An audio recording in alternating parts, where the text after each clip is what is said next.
What's up guys, Houndish here, and today we have yet another news update from Bungie, this one in the form of This Week at Bungie, and in this one they break down new Nightfall Strike scoring mechanics that'll be coming in the February update, as well as new Nightfall challenge cards, and some new rewards that we can actually pick up in the Nightfalls. There's a whole bunch of changes that they want to talk about there. On top of this, there are some big changes coming to the raid inside of the May update, and this includes the Prestige Eater of Worlds, and some pretty interesting changes in general there, so this is going to be a little bit of a long one. They go into quite a bit of depth, so if this stuff interests you, then this video should be fairly interesting. So Tyson Green, one of the developers at Bungie, talks about what they're actually working on. He says, as we are working on new sandbox improvements, we recognize the need for a venue in which those improvements matter more, and this includes the weekly Nightfall, especially on Prestige difficulty. It was intended to be such an avenue, but the controversial time limit mechanic is a simple pass-fail mechanism. It only acknowledges success as being a clear with no degrees of success past that, so no competition exists in that space. It turns a lot of people off from the Nightfall, since it is both difficult and indexes performance solely on speed. So they're bringing in Nightfall Scoring, and the goals are to reward you for engaging and defeating enemies instead of running past them,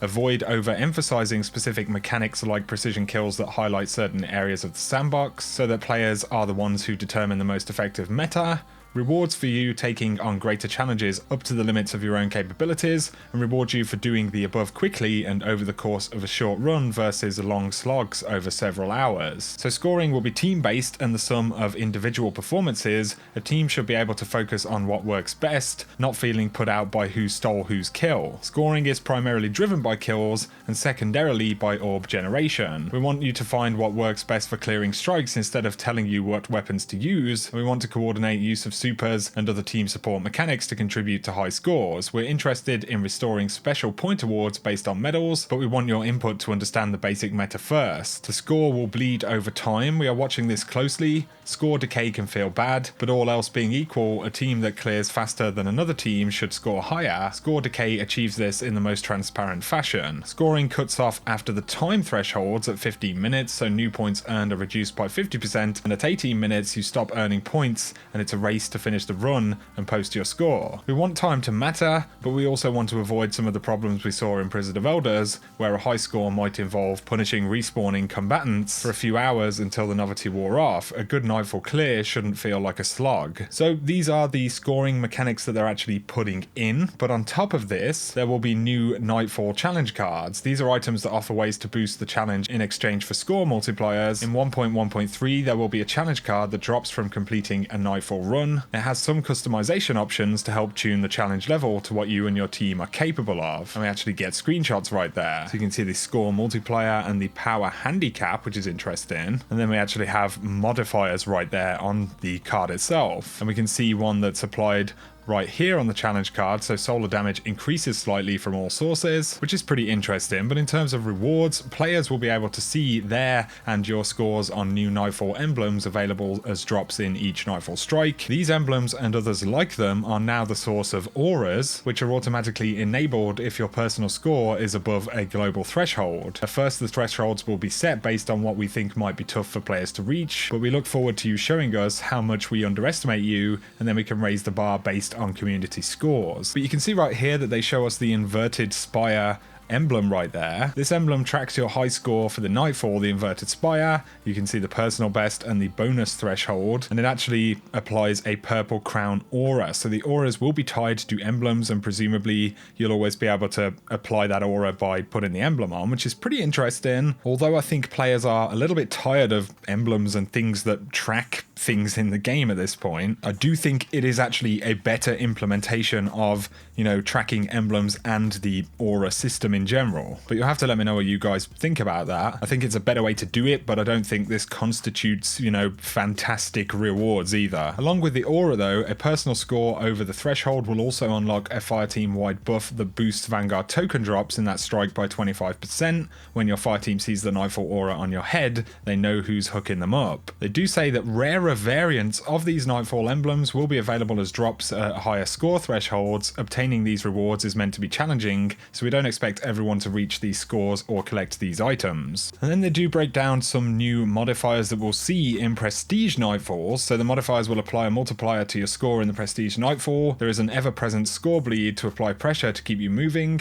and a timer that will reduce your multiplier if you take too long. Here are the current modifiers that we're going to ship with this first iteration. So Void, Solar, and Arc Singe, which currently provide a 25% increase to player and enemy damage of the corresponding element. So, you know, it's essentially a burn. Extinguish, where fire team wipes return the team to orbit, so that mechanic is actually returning pretty interestingly. And then the power modifier, voluntarily decrease your power to gain a score bonus. You'll actually score more points, but you'll be less powerful. I certainly think they're, you know, pretty cool, interesting modifiers. Extinguish and the power modifier in general, you know, I think are okay, interesting things to apply in terms of challenge. Having basic burns there as well is good. However, there is no mention right here of basic modifiers in heroic strikes. You know, I think that's something that's desperately needed. General burns, as well as things like torrent and a host of other mods that we've seen in the past, would be really nice. Perhaps that's stuff that we will see in this update, but they haven't outlined it right here. Next though, Joe Blackburn from the raid team talks about the Prestige Eater of Worlds. So as we got closer to releasing the Prestige,